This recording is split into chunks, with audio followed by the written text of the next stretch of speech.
Hey, Dina, welcome to the podcast. Hi, David. Thanks for having me today. I'm happy that you're here and happy to cover a lot of interesting things that we've been chatting about. I've been looking forward to this. I wanted to start with a brief meditation, about 5 to 10 minutes, if that works for you. Yeah, sounds good. Nice. So I'll invite you to just find a relaxed position, sitting, standing, eyes closed or open, whatever works, whatever feels right. And let's start with a few breaths in together, breathing in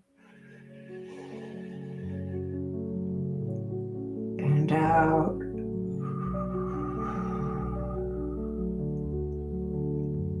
In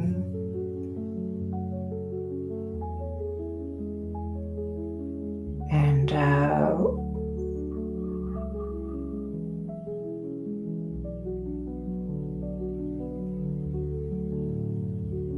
In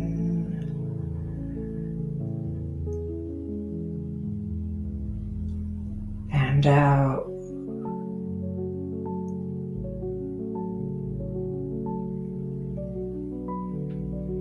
And just resume breathing at a natural pace.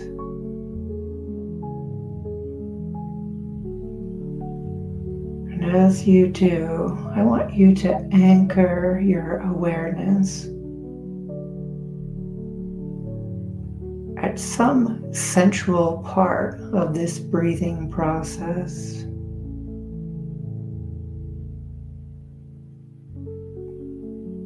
Whether it's the feeling at the tip of your nose of the air, a cool or hot air moving,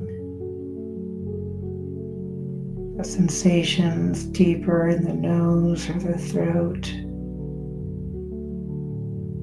the rising and falling of the belly. Choose one and just allow your awareness to rest there for the next couple minutes.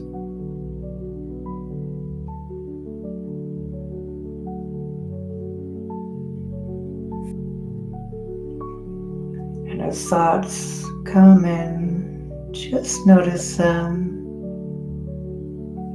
and come back to your breath anchor,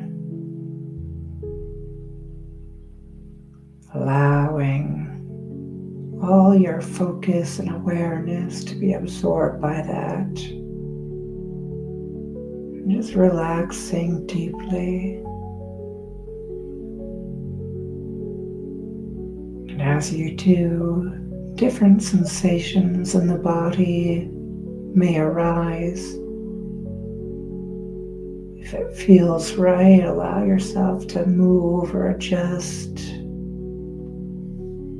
and then let that go.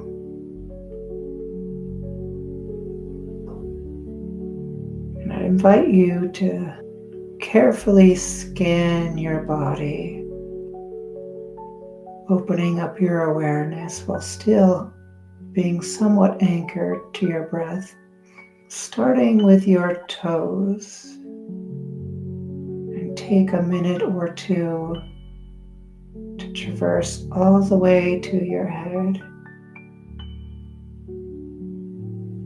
Just noticing, for example, what a toe feels like.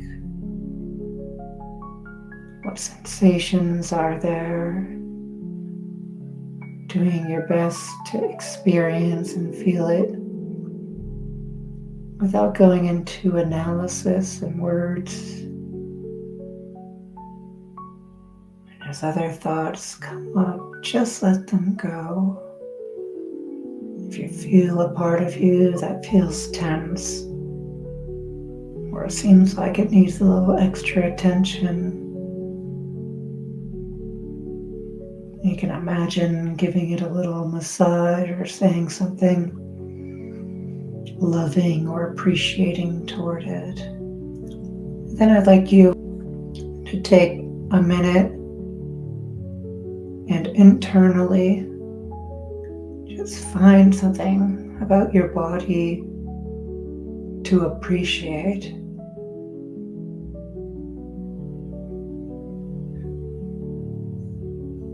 How has this body made your life more beautiful? What needs of yours get met by this body?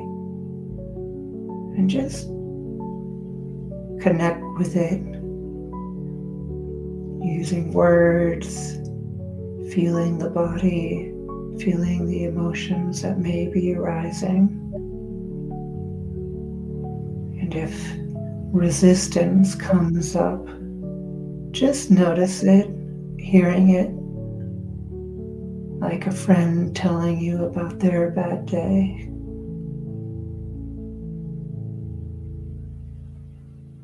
And love that part too.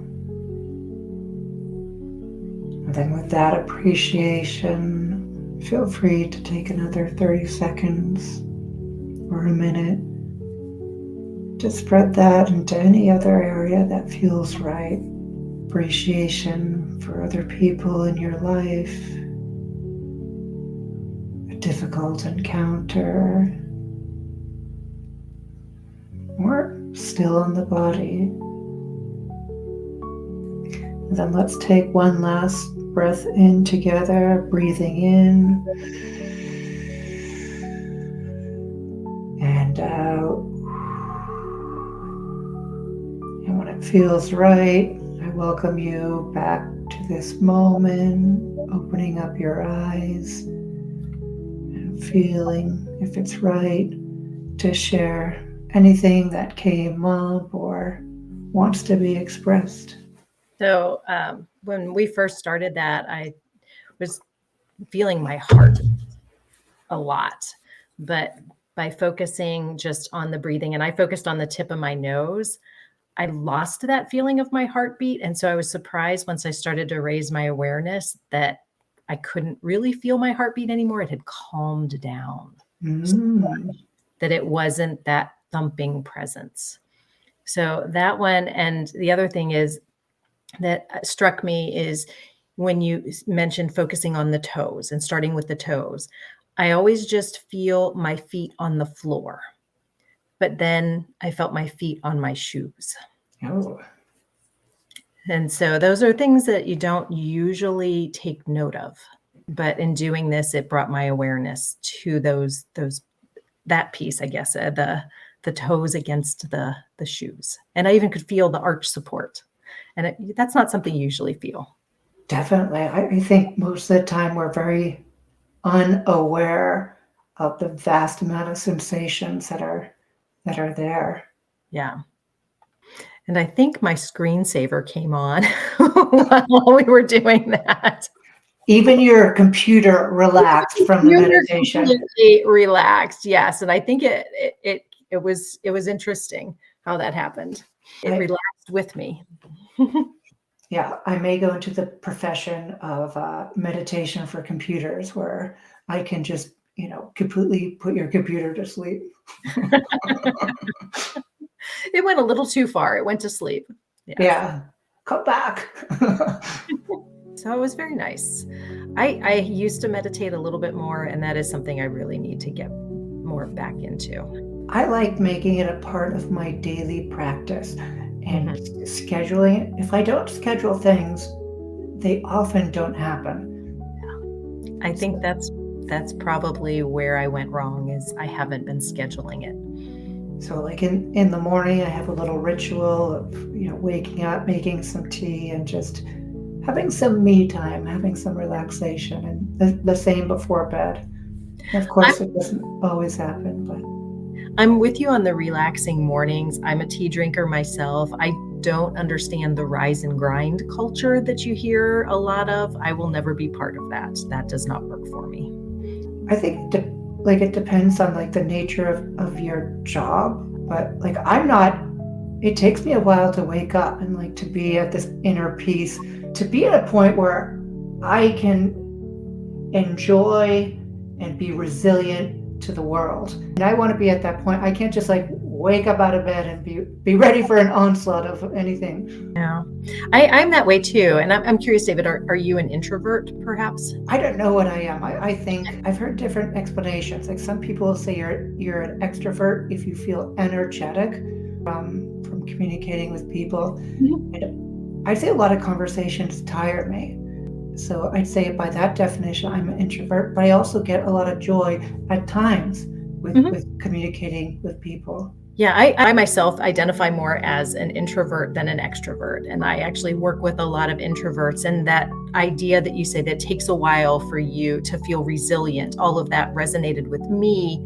I think as an introvert, I need that quiet time in the morning that for you, the meditation, for me, sipping the tea, whatever it is, to recharge my own batteries so that I can then have the communication with the other people and deal successfully with whatever's going to come up during the day. And do you think extroverts are the opposite? They're like, I put aside the coffee. I can't wait to talk to people. And Well, they think they still have the coffee, yeah, but they're ready. I have a child who is very extroverted, and she's always on the go. She's actually the person who gets up in the morning and goes to the gym early in the morning. She's away at college right now, so she likes that early morning, be around other people. So that is not my morning though. I've lived in. I'm thinking about just like the benefits of being around people and living in community. And there's a lot of advantages of being in close relationships with people. It definitely takes out a lot of my bad habits. Like if I wanted to be lazy all day and do nothing and like I'm just going to play video games or be in my room. And yeah, if you have other people around you, they'll prevent you from doing that, or they'll try to, because they're like, "What are you doing?" Or like, "Hey, you want to go for a hike?" And even just like knowing someone's like, "Why were you in your room all day?" Yeah. Oh no. I even as an introvert, I still have different communities and groups that I like to be around with, and I definitely find fulfillment with that. Nice. Yeah. I was wondering if you'd like to introduce yourself a bit. Sure. So my name is Dina Schmid. I am a public speaking coach and a certified etiquette instructor.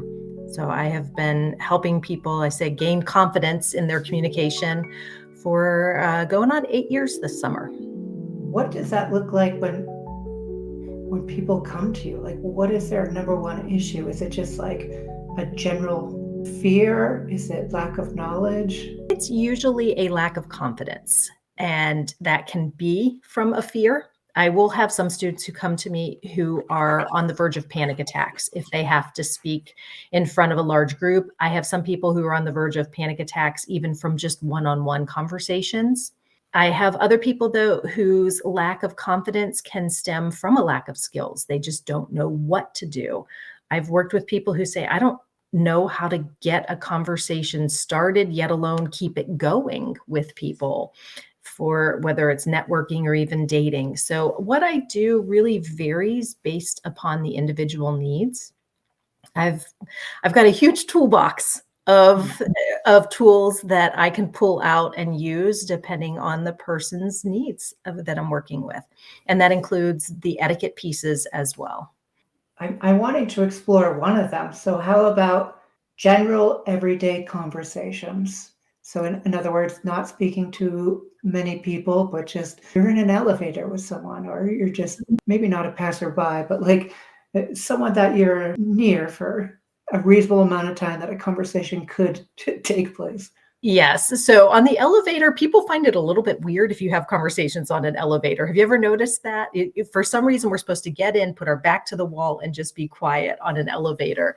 But in And then standing in the line, position and posture, like you have to be oriented in a certain way. I don't know. Is that because we're afraid we're going to fall to our deaths? I don't know. I don't know why elevators tend to be that way. But yet, if you're standing in line with someone right in front of you or behind you, striking up a conversation with them seems much more appropriate and sometimes even called for. So, yes, those everyday conversations. And sometimes they can actually lead to even bigger and better things.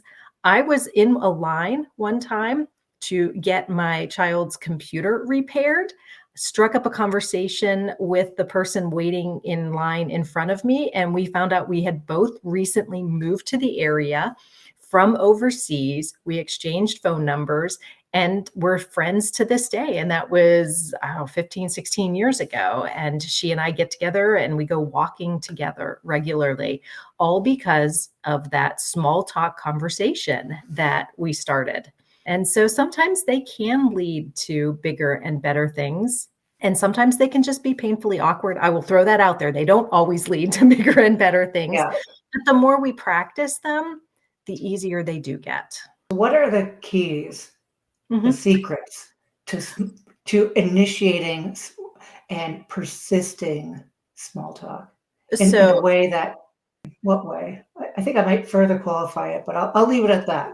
okay. So if you really want to have good small talk, you need to find something in common with the person. So if you're situational, let's say you're standing under a covering because it is pouring rain outside, the obvious is to talk about the pouring rain. That is something you have in common. There are times, though, where you may have to fight a little bit more to find something in common. That can be helped if you ask some open ended questions. If you're waiting in line for something, you can say, "Oh, have you had to wait in line for this before?" Maybe you find out that they have. Maybe you find out that they haven't. The other thing to keep in mind is that, of course, we have to avoid certain controversial topics, which I know politics is one these days that is so divisive. As an etiquette instructor, I really wish we could rewind the clock, go back in time, and stop telling people to not talk about politics. I wish we had encouraged people to talk about it because I think that would have made it easier for us to talk about it without being divisive and without hurting each other's feelings about it as much as we do. But we've crossed that bridge. I think we can't go back. So I tell people, don't bring up anything controversial like politics these days. Small talk needs to be kept very basic to start. And keep in mind, I like to think of a conversation as a hand. You start out on one topic, and then there's all these other topics that can easily come out of them. So I introduced the idea of, hey, this is my first time here. Have you shopped here before? Or I look at somebody's grocery cart and I go, ooh, I have not seen that before. Is that any good? And I start that conversation and they start talking about it. And I say, and then it makes me think of something else and I can bring that up. And maybe they tell me that, oh yeah, it's tastes just like Panera's soup or something like that. And so we're now talking about Panera and I can link it to another conversation. And I can say, oh, I haven't been to Panera in a million years. The last time I went to one, I was on vacation. Now we're talking about vacations and we can find something else we want to talk about. So you can think about these conversations don't have to stay on that one topic. Think about all the topics that naturally come out of that. So David, let's say you and I are standing outside and we're waiting for bus to come pick us up. Okay, we're taking public transportation. I could turn to you and say, "Oh, how has your day been?" And let's say we did that. What would you give me an answer? So how has your day been? It's been a day. Oh no, it sounds like it didn't go very well. Is there something that happened today out of the ordinary? And I'm What keeping it open-ended. I'm not asking you yes, no questions. definitely. My response was, well, I usually don't take the bus, but my car broke down and kind of Okay. upset about that. So we've gone from talking about the bus to a car breaking down. Maybe that's an experience I've recently had something with, and I could talk about my car breaking down recently, or we could talk about cars in general. Oh, what type of car do you have? Or you could have told me something else, and the conversation could have taken a whole different turn. But we're talking about your car breaking down. So I could bring up any one of a number of topics. Like I said, we could talk about the cars. We could talk about my car breaking down. I could ask you about what's wrong with it. And we could talk about that particular problem. There's so many different things that can come out. And people sometimes feel they have to just stay on that one little topic. The best But the conversation, bus! We need to talk about the bus. right? But the best conversations are the ones that just flow from topic to topic. And before you know it, you're talking about your favorite ice cream when we started talking about the bus and you don't even know how you got there. Those are the best conversations when you're not afraid to let it go. And especially if a topic isn't working, let it go. Take it out on one of those other fingers. Let it branch out. And that's how you keep it going too, is you don't keep talking on that one topic. You let it branch out. You let it grow. Think of it as a living thing. Don't hold it down to one spot. So many different things came up for me. I'm taking notes.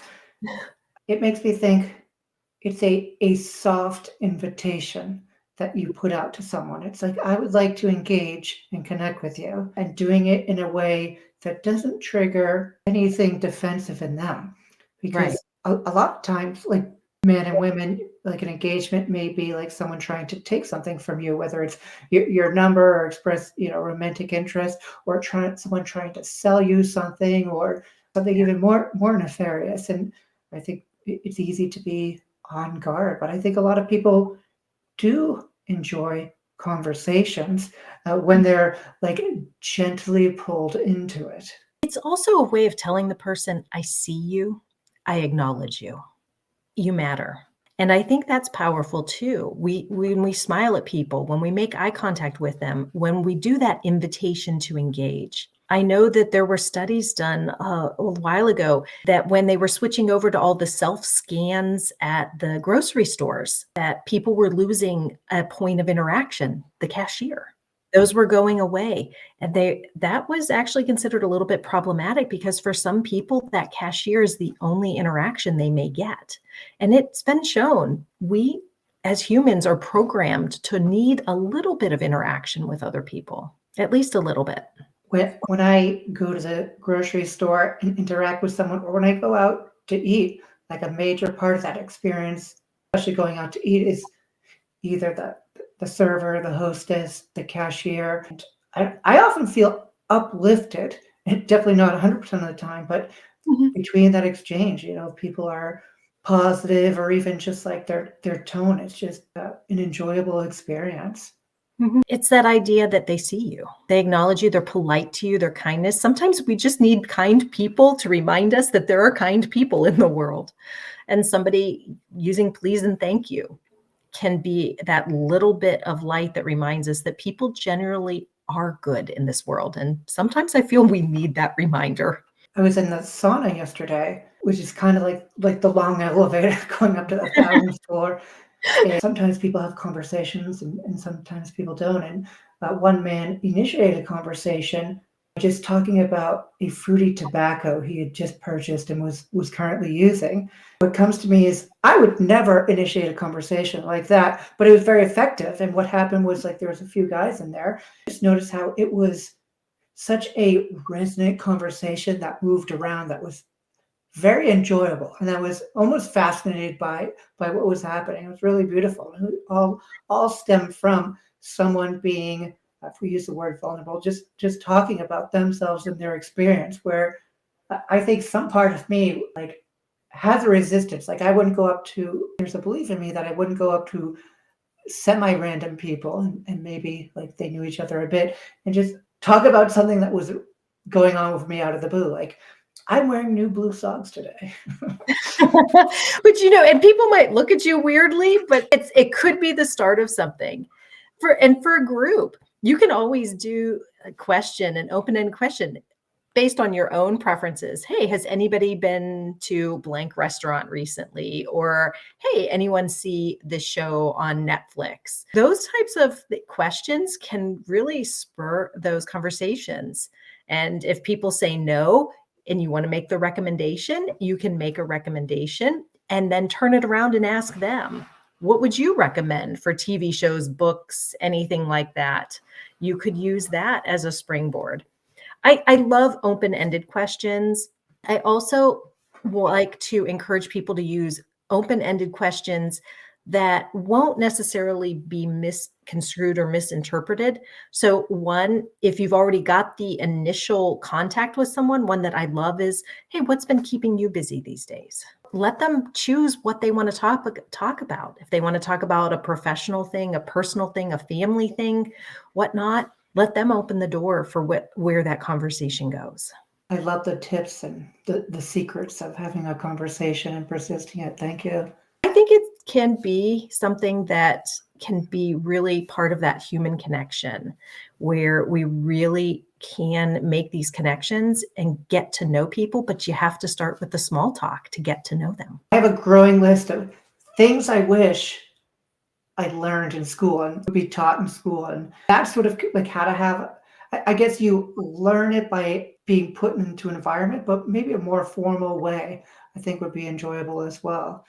Looking at the theory and then experimenting with it, and also just communications and being able to talk and process emotions as well. Absolutely. I think all of those pieces are not taught in school and they would make it better. And honestly, I think anyone listening really needs to not blame themselves if they haven't just picked up on any of these skills either, because these aren't things that I think sometimes you can just intuit and pick up. They're not obvious. They really aren't. And a lot of people do struggle with them. It takes practice, though. That idea that, hey, it's okay to talk to strangers. That might be part of the problem too, is growing up, we tell kids don't talk to strangers. So they Right. don't get to practice. At what point can we start talking to strangers?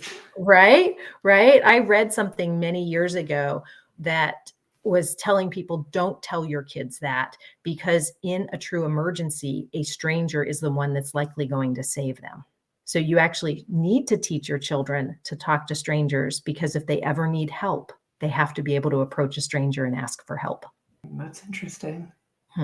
So my kids learned very, very early on. And if you are a parent and you want your kids to practice, next time you want to get a pizza, don't order it off the internet. Make your child call in the order on the phone. Even little baby steps like that can help ease people's anxiety around conversations and talking to people. Yeah, that brings up to me the idea of the next generation and degrees of separation between talking to actual people and what that experience is like, the repercussions, the consequences of that.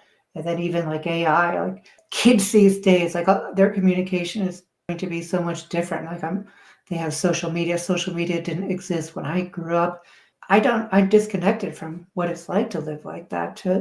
Yeah. I don't know if they need to like keep and maintain a social presence to fit in, or what. Yeah, I am a generation or two beyond that, where we currently are. Yet I know through my own children that if you're not on social media, sometimes you do feel like you're missing out or you're left out even of the things. And I don't know where this is headed. Is it going to be my AI agent talks to your AI agent and we never actually communicate face to face or in person? I don't know if that's where we're headed. I think it's very sad if that's where we're headed, though, because of those connections that will be missed. I experienced that already. Like I have a general sense of what like ChatGPT responses are, and then I'll do it as well. Like I'll write on LinkedIn and I'll do like the rough draft of what I want to write and have ChatGPT do it. And then I'll put it on LinkedIn, and then I think it becomes this sometimes that ChatGPT is essentially talking, uh, broadcasting my message, and someone is then polishing their response, or just being automatic. Could even be bots into a response like that. And then, like, yeah, it'll probably get to a point where I'm just like, hey, I need to market my new empathy app. Why don't you just pretend to talk about like emotional stuff? And Yeah. The thing is, though, I don't want to totally blow off the AI tools when it comes even to communications, because you can actually use them to help you be a better communicator. A lot of people don't realize that. We talk about showing empathy is being very important. I emphasize that a lot too.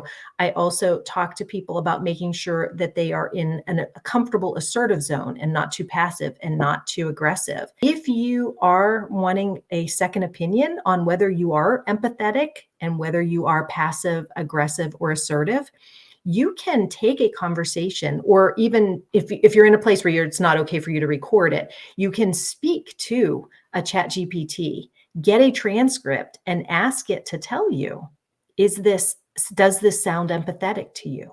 Where am I showing empathy? You can ask it using that transcript. Can you tell me what the tone is? Of course, it's not going to be able to know your tone of voice, because that matters a lot when you are talking with someone. But it can take that conversation that you've recorded and had transcribed and tell you, you sound very passive in this. And it can point out where you sound very passive and offer suggestions. So the next time you have that conversation, you can improve it. I'm excited for that aspect of AI. It makes me think of a split that some of us will use AI and become disconnected. And there, like with all things, there'll be a divergence. And I hope, Mhm.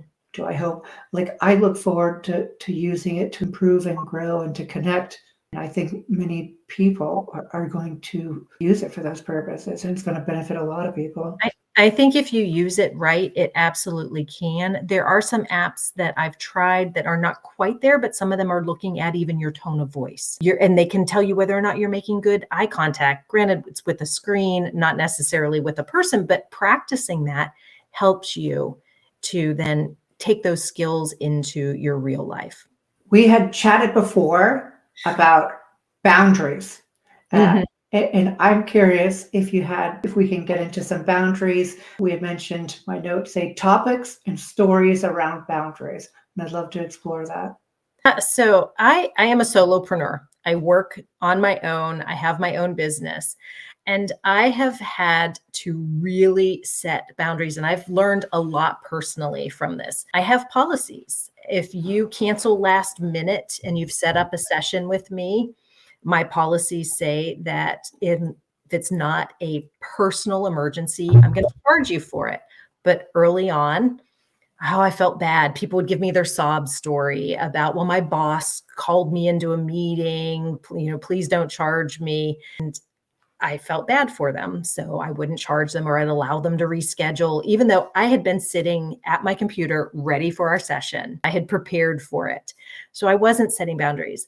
And as I went on, I realized that it wasn't helping either of us if I wasn't going to actually enforce these boundaries that I was communicating with people, such as the cancellation policy. Another one that I get a lot of is people who will push back on my hours. I don't work Saturdays. That's personal time. That's family time. I don't ever offer lessons on Saturdays. And the number of times I get pushback on that. Well, but it's just this once. Well, but my interview is on Tuesday and I need to get a session in with you. I don't work Saturdays. That's one where I've held firm on that. I don't understand why people think it's okay to push and push and push against a solopreneur. They're not going to ask Walmart, if it's not a 24/7 Walmart, they're not going to ask them to open early for them. They wouldn't ask a bank to open on a holiday, but people tend to push back on small businesses and solopreneurs because they feel that, oh, it's just that person. It'll be okay for me to push back. So I have learned, sometimes painfully, sometimes the hard way, that if I'm going to have that boundary, if my quote unquote office hours, I don't really have an office, I'm in the corner of my basement, but I'll still call them office hours. If I Right. have office hours communicated, I'm going to stick with them. If I have a cancellation policy that tells people in the event of a non-personal emergency, you have to reschedule 24 hours in advance. I'm going to do that. And the thing is that I feel I'm doing a favor to other business owners by enforcing my boundaries as well, because that person may not push back the next time. But if they get away with it from one person, of course they're going to push the next time with the next person and the next person. So if everybody would hold up these boundaries, I think people would respect boundaries more. But every now and then you get someone who doesn't push back and gives in. And of course, that person's going to try with the next person too. Yeah, thank you for sharing that. I appreciate consequences, and I think they're really important, whether they're natural or ones that we impose. I've definitely had situations where I've not want to do business with people because they've like just not shown up, like no call, no show. And it often tells me that I have a belief that they're just like not as willing or as interested or valuing of my time. So I might just in the past just not offer a second call to certain people from that.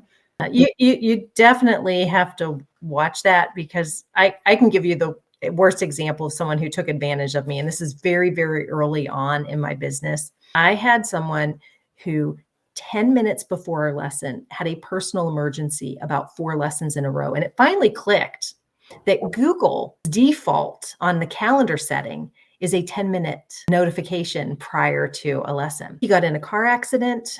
He had to drive somebody to the ER. One time he had a fire in his house. I mean, it went on. Then he had to take another aunt to the ER. And when he had the second aunt he had to take to the ER, and it wasn't even the first one, I started to question. But the worst one was absolutely the fire in the house. He's like, oh, I had a fire and the fire department is still here. And I'm thinking, I am bringing this guy really, really bad luck because he's constantly having to cancel or reschedule these lessons. Well, then he slipped up. And when I contacted him later, he'd forgotten he'd told me he had a fire at his house. And I mentioned something about the fire. And he's like, what fire? Oh, and then he remembered. And Oh, he's like, yes. oh no, it's okay. I can reschedule the lesson for today. And I realized I was totally being taken advantage of. So what did you say? Like, I guess the 2 points, the before and after. Like, what were you wanting to say and how did you communicate? And what did you communicate when you've made the decision that Right. I assume that you're not going to be continuing? Yes. So at that point, I'm not going to call him out for lying, which I didn't. I'm not going to say, hey, I think you're lying. I said that I kept it clinical. Due to your having to repeatedly reschedule and cancel our lessons, I am not going to be able to continue working with you. There are other people I need to help, and I would like, or I didn't say I would like, I said I need to be able to keep that spot open for someone else. Nice.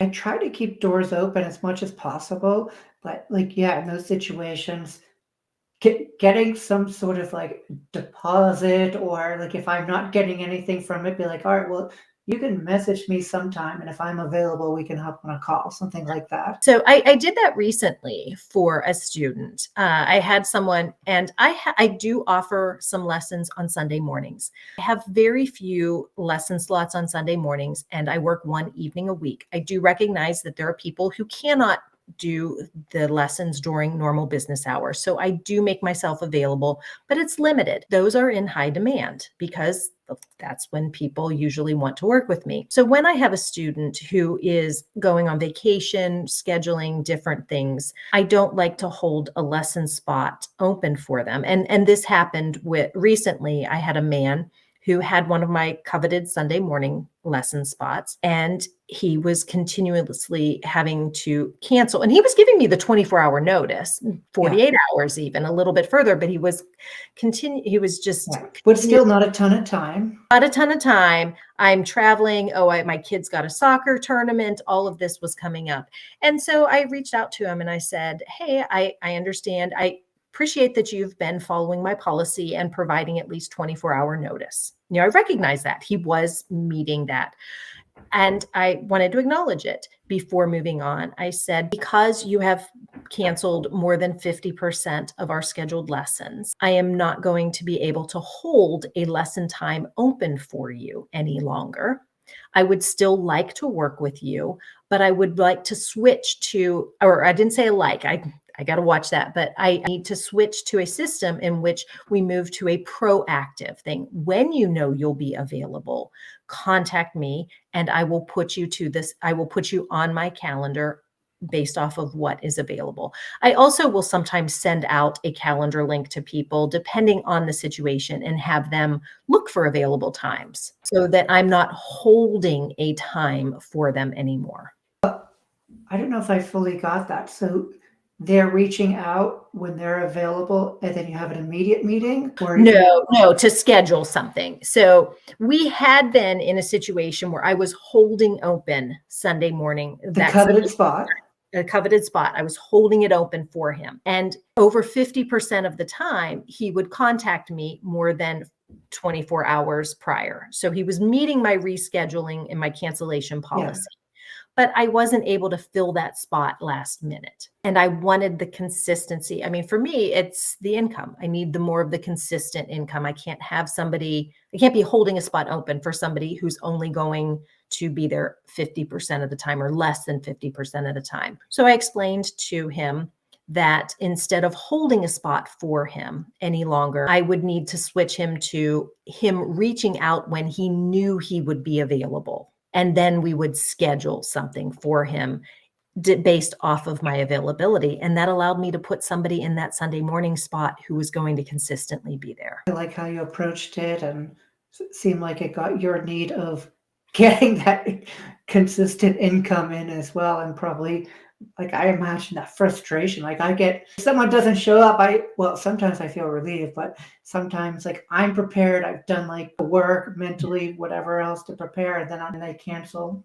Now, But if somebody's very last minute, they do get charged. And I just explain, and it's about sometimes keeping it a little bit more clinical. Just here's the situation, here's what happened, here's the impact. And really keeping it that way helps me to set these boundaries. It helps me to deal with these situations. Look, the situation is you've canceled more than 50% of the time. Actually, the situation is that my Sunday slots are very much in demand, and I have other students that need my help. What has happened then is that you canceled for over 50% of the time, which has left me unable to schedule somebody else in at that time. And here's the impact. The impact is that I'm not going to be able to hold a slot open for you. I still want to help you, but I need to switch to a different model where instead of me holding open a time for you, if on Wednesday you know you'll be available this weekend, contact me and I will schedule something with you. And that's really the way that is. I like to keep those conversations this way. It works for the no shows. It works for the I'm not going to open Saturday. Here's the situation. These are my hours. I do not work Saturdays. Saturdays is set aside for personal and family time, and then turn it around and say, hey, I'd be happy to work with you on a Monday. Sometimes I ask them, what other times will work for you? what I appreciate about that is, I guess I'm comparing against methods of communicating your needs that are less effective. And that includes just like criticizing someone, like, hey, like, you didn't show up, like, what's going on with you? Like, I'm a professional, how dare you? Well, that's probably unpleasant for at least one of you. I imagine maybe someone likes it, but you still want to keep this relationship intact. You have something to offer them. You want that connection. And by communicating your needs more directly, you're able to more likely get those needs met, and keep that connection where it is. Yeah, and I think an important piece that a lot of times people leave out is the impact. What is the impact on you, your time, your business, whatnot? So for the example I gave with the Sunday morning student, the impact was that I was unable to help other students. I have other students that need my help. And that way it's not even always just about me as well. Having that ability to show the impact can really help. I worked with a student a long, long time ago. You're talking about criticism. He was terrified. He was a manager who was going to have to tell someone that if they didn't improve their performance, they would be fired. And he was terrified. We role played that conversation. We practiced it because he didn't want to have this conversation. He came back to me afterward and said she thanked me. And he was shocked because he really followed that format where we talked about here's the situation, here's the action she's been taking, and here's the impact. She had no idea that she was having that impact in a negative way. But he took it one step further when we practiced it. We took it to the next step. And he recommended changes and what they could do to help her. So it wasn't just criticism at that point. It was identifying areas she could improve and telling her how she could improve as well. Was it communicated as an ultimatum? It wasn't. It was not a you need to improve by this date or you are fired. It was communicated to her as you need to improve. You are below the performance expectations. You do need to prove, but we're giving you an opportunity to improve. So I think maybe the ultimatum was implied, but there was that idea that we're going to give you opportunity to improve. I think that is one area where I can improve when I know that there is a fork, but not putting pressure in a form of a demand where, like, this has to be done or else this. Finding good ways to, I'm not sure about the ideal way. Well, but sometimes there is a situation that will happen where it is this by this or this happens. Sometimes that is the way it is. There actually is an ultimatum. Life isn't always going to give everybody some extra time to improve. But when there is extra time to improve, you absolutely want to put that idea of, hey, here's where we can go. Here's how I can help you. Let's work together. And that works for complaining too. Don't just complain. What do you want out of the situation? What's the point in complaining if there's nothing that you want changed or a suggestion you're going to make? So if you're criticizing someone or you're complaining about something, unless you know what you want to change, just let it go.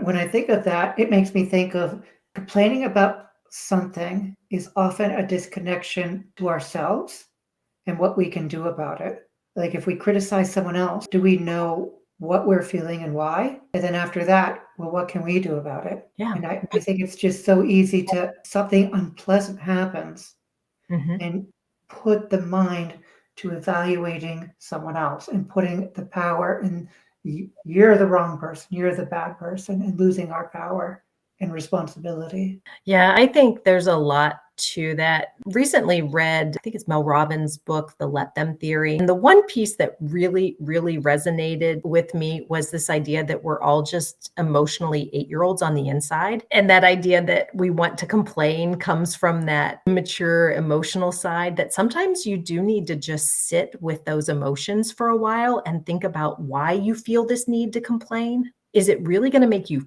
feel better? Or is it just a lashing out because you're hurt? And then I think the idea that if you can pull it around and what do you want out of it? What's the next step? What's a resolution? Or how can situation be made a little bit better? Then it's not just that lashing out anymore. I'm curious about in your life, do you find yourself, are there any situations where you've noticed that you are complaining or criticizing, and then you were able to take a step back and look at it in that way? This is an area where I've done a lot of work on myself because I have been overly critical just of everything, a little bit of a perfectionist and a little bit of demanding a little bit of a higher standard. And I've recently, and maybe this is a midlife reckoning wisdom thing, where I've started to realize that it's not all that important. If somebody in my family doesn't load the dishwasher the right way, and that's something I've been overly critical in the past, does it really matter? If I have to run the dishwasher and have 4 dishes out that I have to add in later because they don't fit in that moment, it doesn't really matter. And so I think personally, I have had to work on that. I've been overly critical of other people as well as myself, even. Also, recognize along the lines of the serenity prayer to recognize those things that I can change and those things that I can't change. And I think finally I'm getting the wisdom to know the difference. That wisdom's hard. It is. It took a few years. I'm learning and improving on my acceptance, but I want to be able to accept there's like a balancing, a dance of Mhm. accepting and asking for change. All of us. I think it's easy for me to feel a discomfort and like demand change from someone else. As simple as like, why didn't you clean up like this mess? Or like, why didn't you take your shoes off? And getting into myself and finding, well, what is acceptable for me? Why does that bother me? Is it because I want, and should I be communicating something? Is it because this is a child and I want to teach them it's important? Or is it just because like I'm angry about my day at work and like, and that's something I can yell at it? Right. And so sometimes you have to ask yourself, what's the impact? Okay. Yes, there's a little bit of a mess here. They didn't take off your shoes. So what's the impact? And can you tie it to something that might create change? So with a child who is messy, okay, you've made this mess. You didn't take off your shoes. The impact is that now I'm going to have to get out the carpet cleaner and spot clean this area, which means I'm going to have less time to make dinner, or I'm going to have less time to play with you later this evening. So if you want more of the time for us, if you spend that little bit of time cleaning up or participating or helping out on the household chores, that allows more free time for the two of us together. Can you explain the impact and turn it around? And if there isn't an impact, there isn't something that'll come out of it, well, that's just you being upset about your day and taking it out on them. That's what I've found. It makes me want to explore the scenarios there, mapping out. And then what happens when they're not receptive? Has your job already been done and your job was just to convey that, or is there more to it afterward? Well, what are the consequences? That's what we talked about a little while ago about the consequences. If you set those boundaries that, yes, your shoes must be taken off, what are the consequences? Well, if you don't take off your shoes, then you are going to have to do this. We had a thing I had within my house. I remember one kind of a little silly one, but I had a child who hated being scared. Okay. Seems reasonable. Hated it when a sibling would jump out, boo, scare them, whatever. So we set a rule. If you scare this child, you will do their chores. Consequences. So you don't just get angry at that point. It's like, okay, you knew that was a rule. You broke the rules. You do the chores. So did the scaring continue? Were they willing, like certain good scaring opportunities, they were willing to do extra chores, or did it? That phase passed really quickly. Yeah, nice. I think we're just at our end of time. I wanted to invite you to express anything that felt right to our audience. I would like to let everyone know that if they are not feeling confident in their communication, if they are not feeling confident, even whether it's presenting to a large group or setting those boundaries, that I really do believe there is a confident communicator inside of them. You just have to give them permission to let that communicator out. You have to give yourself permission to practice conversations with people if you need to have that. You need to give yourself permission to say no, to have those boundaries, to tell how things are impacting you and ask for a change. Not always easy at the start, but once you do it, it does get easier. That is my experience. It's been my personal journey too. I want to express appreciation for you scheduling and being here and not canceling 5 minutes before. And I enjoyed exploring these different topics. I've got a list that I'm still curious about, and had to wait until future conversations. But thank you for being here and connecting. I really appreciate it. Well, thank you for having me, David. If you want to explore more, I'd be happy to come back on here. Or if anyone listening has any questions, they can follow up with me. My business is Queen City Etiquette. I'm Dina at qcetiquette.com. And feel free to shoot me a question if you have one following this. And are you on social media anywhere, or is that just the best way to connect So with you? I am on LinkedIn. I haven't really done a lot of social media. It is just not my preference, not my thing. I know that as a small business owner, it's an important thing to do. It's just not my preference. Well, thank you, Dina. Thank you, David.